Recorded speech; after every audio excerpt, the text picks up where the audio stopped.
नमस्कार प्रणाम भोजपुरी समाज, आप सबके स्वागत बा फिर से एगो नया वीडियो में। हम महेश तिवारी, रउआ सब देख रहल बानी खबरें भोजपुरी।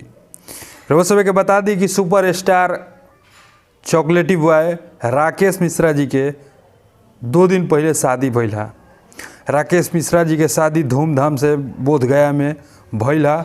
और शादी में super star the real king of Bhojpuri power star Pawan Singh ji के बड़ भाई रानू सिंह जी पूरा अपना टीम के साथ अमित सिंह जी और विक्की सिंह जी पहुँचनी। और वो शादी में इतना एंजॉय भइल, इतना धमाल भइल कि वो शादी के एगो यादगार बना देवल गई। कुछ वैसने वीडियो रउआ सब के बीच में लेके हम हाजिर भइल बनी। वो वीडियो के रउआ देखी, आनंद ली। पावर स्टार पवन सिंह जी के बड़ भाई रानू सिंह जी पवन सिंह जी के गाना पे धन धुआं हो जाई, खूब जम के ठुमका लगैले बनी। एकदम पूरा माहौल गर्दा गर्दा हो गइल बा। एकदम जैसे पवन सिंह जी एकदम जहाँ जाइला हो जा माहौल के गर्दा गर्दा कर दिला, ठीक वही टाइप के रानू सिंह जी भी पूरा अपना टीम के साथ एकदम माहौल के गर्दा गर्दा कर दिल बनी।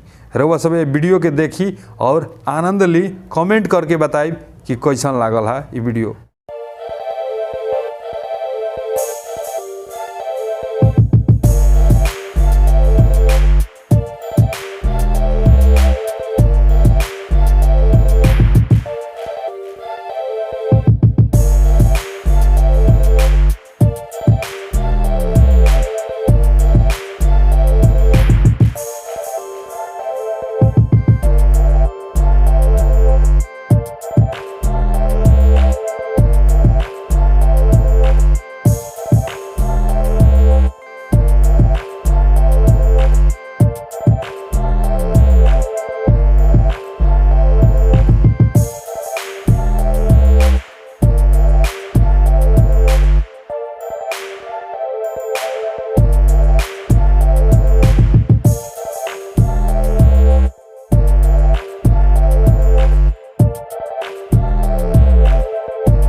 आशा करते कि वीडियो रो सब के अच्छा लागल होई।